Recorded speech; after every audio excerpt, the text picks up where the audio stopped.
আসসালামু আলাইকুম। ষষ্ঠ শ্রেণীর শিক্ষার্থী বন্ধুরা, তোমাদের 2026 সালের গণিত বইয়ের অধ্যায় 1 অনুশীলনী 1.2 পৃষ্ঠা 10 এবং 11 এর যে অঙ্কগুলো দেওয়া আছে সেগুলো আজকে আমরা সমাধান করব। তো 1 নম্বরে দেওয়া আছে 30 থেকে 70 এর মধ্যকার মৌলিক সংখ্যাগুলো লেখো।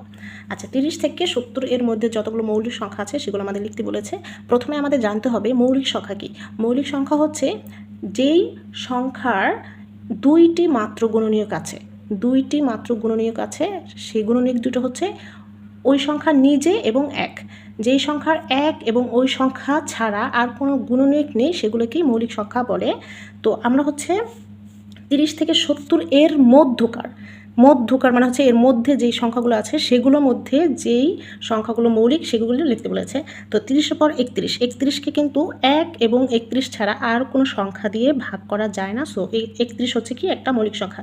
তো এইভাবে লিখে তারপর হচ্ছে আমরা লিখব 31। তারপর 32-এর কিন্তু অনেক গুণনীয়ক আছে, মানে দুইটার বেশি গুণনীয়ক থাকলে সেটা কিন্তু মৌলিক সংখ্যা হবে না, সেটা যৌগিক সংখ্যা। 33, 34, 35, 36, 37, এরপর হচ্ছে 37 একটি মৌলিক সংখ্যা। তারপর হচ্ছে 38, 39 নয়, 40 নয়, 41 একটি মৌলিক সংখ্যা, কারণ 41কে 1 এবং 41 ছাড়া আর কোনো সংখ্যা দিয়ে ভাগ করা যায় না। এরপর 43। তোমরা হচ্ছে দেখবা যে ওই সংখ্যাটাকে 2, 3 এগুলো দিয়ে ভাগ করা যায় কিনা। 2, 3 দ্বারা যদি 4 দ্বারা যদি ভাগ না করা যায় তাহলে বুঝবা ওটা একটা মৌলিক সংখ্যা। 44, 45, 46, 47 একটি মৌলিক সংখ্যা। 47। এরপর 48, 49, 50, 51 হচ্ছে একটি যৌগিক সংখ্যা, কারণ হচ্ছে 51কে আমরা 3 দিয়ে ভাগ করতে পারি। 3 একে 3 বিয়োগ করলে 2 আর 1 থাকে, 3 7 21, তার মানে 51 একটি মৌলিক সংখ্যা নয়, যৌগিক মানে 51 হচ্ছে যৌগিক সংখ্যা। এরপর হচ্ছে 53কে 1 এবং 53 ছাড়া আর কোনো সংখ্যা দিয়ে ভাগ করা যায় না। সো 53 হচ্ছে একটি মৌলিক সংখ্যা। 54, 55, 56, 57 মৌলিক সংখ্যা নয়। 57কে হচ্ছে 3 দ্বারা ভাগ করা যায়, 3 একে 3 আর বিয়োগ করলে থাকে 2 আর 7, 27, 3 9 27। তারপরে 58, 59 একটি মৌলিক সংখ্যা। এরপর 60, 61 একটি মৌলিক সংখ্যা। 62, 63, 64, 65, 66, 67 একটি মৌলিক সংখ্যা। 67কে দেখো 1 এবং 67 ছাড়া আর কোনো সংখ্যা দিয়ে ভাগ করা যায় না। আমাদের হচ্ছিল এই যে 70 পর্যন্ত চেয়েছিল, তাহলে 70 পর্যন্ত চাইলে এই যে 70-এর পরে কিন্তু যাওয়া যাবে না। তো আমাদের হচ্ছিল 70 পর্যন্ত চেয়েছে, এই যেটা কিন্তু আমি হচ্ছে বেশি লিখেছি। তো এই পর্যন্তই হচ্ছে আমাদের এই কয়টা 70 পর্যন্ত, 30 থেকে 70 পর্যন্ত মৌলিক সংখ্যাগুলো হচ্ছে এই যেগুলো। 2 নম্বরে কি বলেছে, সহমৌলিক জোড়া নির্ণয় করো। প্রথমে আমাদের জানতে হবে সহমৌলিকটা কি। যে সংখ্যাগুলোর মধ্যে 1 ছাড়া আর কোনো সাধারণ গুণনীয়ক নেই সেই সংখ্যাগুলো একে অপরের সহমৌলিক হবে। তো 27-এর প্রথমে আমরা হচ্ছিল 27-এর মৌলিক গুণনীয়কগুলো বের করব। প্রথমে হচ্ছে 27কে 3 দিয়ে গুণ করা যায়, 3 দিয়ে গুণ করলে 3, তার মানে 3 3 9, 3 9 27। আবার 54কে দেখো 2, তোমরা ক্যালকুলেটর ইউজ করলে কিন্তু এটা পারবা। তারপর হচ্ছিল আবার 27কে হচ্ছিল এরকম 3 গুণ 3 গুণ 3। তো এইগুলো হচ্ছিল তোমার মৌলিক সংখ্যা। 27-এর মৌলিক সংখ্যাগুলো হচ্ছে এটা, আর 54 মৌলিক সংখ্যাগুলো হচ্ছে এটা। এবার আমাদের হচ্ছে বের করতে হবে, দেখো 27-এর গুণনীয়কগুলো হচ্ছে 1, 3, 9, 27। গুণনীয়ক মানে কি, এই যে সংখ্যাগুলো দিয়ে তুমি 27কে ভাগ করতে পারবে। আর 54 গুণনীয়কগুলো হচ্ছে 1, 2, 3, 9, 27, 54। এখন আমাদের সহমৌলিক হওয়ার শর্ত কি হতে হবে, যে 1 ছাড়া আর কোনো সাধারণ গুণনীয়ক থাকতে পারবে না। বা কিন্তু আমাদের এখানে দেখো এই যে 1 আছে, 3 আছে, 9 আছে, 27 আছে, তার মানে হচ্ছে এখানে 1 ছাড়াও আরও কি আছে, 3, 9, 27 সাধারণ গুণনীয়ক আছে। তার মানে হচ্ছে কি এই যে 27 এবং 54 একে অপরের সহমৌলিক সংখ্যা নয়।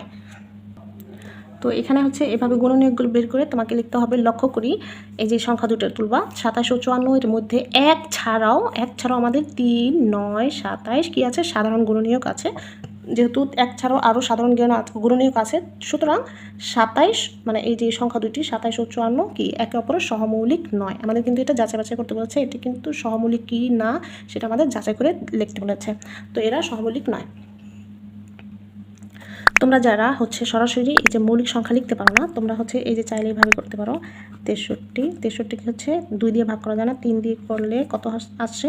3 দুগুণে 6, 3 একে 3। জাস্ট হচ্ছে ক্যালকুলেটর টিপবা। আবার হচ্ছে 3, 3 7 21। সো এগুলোর মৌলিক সংখ্যা হচ্ছে কি 3 3 7, মানে 63 এর মৌলিক সংখ্যা হচ্ছে 3 3 7। আবার এখানে হচ্ছে 91, এখানে জাস্ট হচ্ছে ক্যালকুলেটর টিপবা। এটাও 2 দিয়ে করা যায় না, এটা কি হচ্ছে 3 দিয়েও যাবে না, এটাকে হচ্ছে যায় হচ্ছে 7 দিয়ে। তো 7 দিয়ে করলে হচ্ছে 3 7 21, সরি 13 হবে। এই যে 7 একে 7 বিয়োগ করলে হচ্ছে 2 21, 3 7 21। সো এটাকে আর যায় না। এখন আমাদের 63 এর গুণনীয়ক,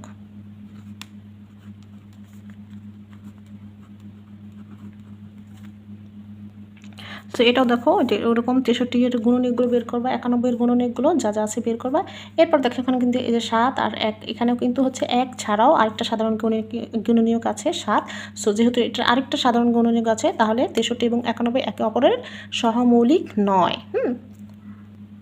তো এবার হচ্ছে গ নম্বরটা দেখো 189 210।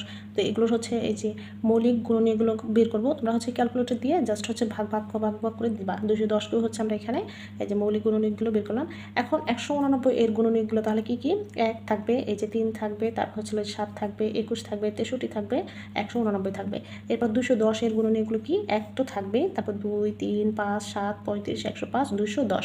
এখন দেখো এখানে কিন্তু অনেকগুলো সাধারণ গুণনীয়ক আছে, 1 ছাড়াও আরও সাধারণ গুণনীয়ক কী কী? 3 ও 7।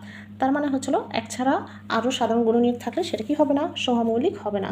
তাহলে আমরা কি লিখতে পারি? 189 ও 210 একে অপরের সহমৌলিক নয়। দেখো ঘ নম্বরে 52 এবং 97 আছে। তো 52 এই যে আমাদের মৌলিক গুণনীয়কগুলো সেগুলো আমরা লিখেছি। 97 কিন্তু হচ্ছিল আর কোনো গুণনীয়ক নেই। সো 97 দিয়ে হচ্ছে এটাকে ভাগ করলে একই হয়। তো 52 এর যে গুণনীয়ক সেগুলো হচ্ছে 1 2 13 26 52, এবং 97 এর গুণনীয়ক কিন্তু 1 এবং 97। এবার দেখো এখানে 52 এবং 97 এর মধ্যে 1 ছাড়া আর কোনো সাধারণ গুণনীয়ক নেই। সুতরাং 52 এবং 97 একে অপরের সহমৌলিক। তো শর্টকাট যে হচ্ছে 1 ছাড়া যদি আর কোনো সাধারণ গুণনীয়ক না থাকে দুইটা সংখ্যার মধ্যে, তাহলে তারা একে অপর কি হবে? সহমৌলিক হবে। সো এটাই হচ্ছিল তোমার সহমৌলিক নির্ণয়ের নিয়ম। তো আশা করি বুঝতে পেরেছো। আর যদি না বুঝে থাকো অবশ্যই কিন্তু কমেন্ট করে জিজ্ঞেস করতে পারো। আর ভিডিও ভালো লাগলে কিন্তু লাইক দিবে, কমেন্ট করবে, বন্ধুদের সাথে শেয়ার করবে। আর পরবর্তী ভিডিও আপডেট পাওয়ার জন্য আমাদের বর্ণলিপি একাডেমি চ্যানেলটি সাবস্ক্রাইব করবে, ফেসবুক পেজটি